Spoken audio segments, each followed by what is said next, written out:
मराठवाड्यामध्ये झालेल्या अतिवृष्टीमुळे यंदा शेतकऱ्यांचं मोठं नुकसान झालं। त्यामुळे लाखो शेतकरी सध्या मदतीपासून वंचित आहेत। मात्र या शेतकऱ्यांची केवळ ई-केवायसी न झाल्यामुळे त्यांना मदतीपासून वंचित राहावं लागतंय। सरकारने मराठवाड्यातल्या 8 जिल्ह्यातल्या 9.5 लाख शेतकऱ्यांना 8,733 कोटींची भरपाई दिली आहे। मात्र अजूनही ई-केवायसी झाली नाही म्हणून 2,41,892 शेतकरी यांना पैसेच मिळाले नाहीये। शेतकऱ्यांसाठीची 131 कोटी 53 लाख रुपयांची रक्कम सरकार दरबारी पडून आहे। जर मार्च संपेपर्यंत ई-केवायसी झाली नाही तर सर्व रक्कम सरकारला परत पाठवावी लागेल। त्यामुळे नुकसानग्रस्त शेतकऱ्यांनी लवकरात लवकर ई-केवायसी करावं असं आवाहन विभागीय आयुक्त जितेंद्र पापळकर यांनी केलेलं आहे।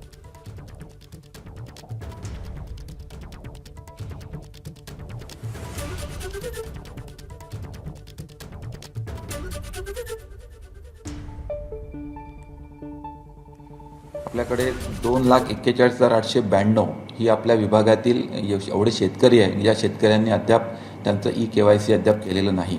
तर आपलं ई-केवायसी अद्याप राहिलेलं शिल्लक राहिलं असेल त्याच्या याद्या सर्व तहसील कार्यालयामध्ये उपलब्ध आहेत। आपल्या नावाची आपण जर का खात्री करून घेतली तर आपल्याला त्याची जी काही त्रुटी आहे ती त्रुटी पूर्तता करून घेतल्यानंतर सर्वांच्या अकाउंटला पैसे जातील की मार्चच्या नंतर आपल्याला हे सगळे पैसे शासनाच्या खाती आपल्याला जमा करावे लागतील।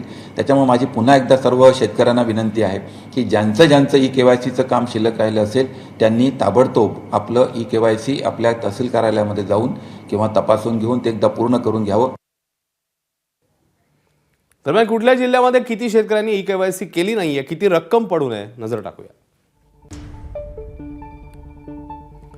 छत्रपती संभाजीनगर 39,672 शेतकऱ्यांचे 24 कोटी 9 लाख इतकी रक्कम पडू नये। जालन्यामध्ये 28,419 शेतकऱ्यांचे 14 कोटी 9 लाख पडू नये।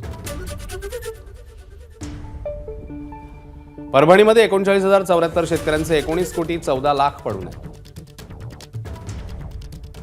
हिंगोलीमध्ये 7,033 शेतकऱ्यांचे 3 कोटी 91 लाख रुपये पडू नये।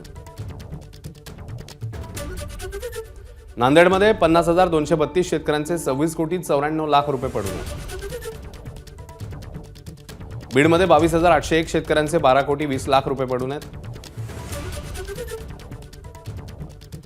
लातूरमध्ये 35,000 शेतकऱ्यांचे 17 कोटी 60 लाख रुपये पडू नयेत।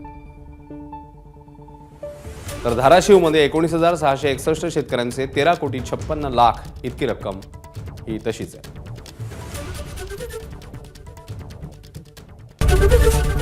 एबीपी माझा, उघडा डोळे बघा नीट।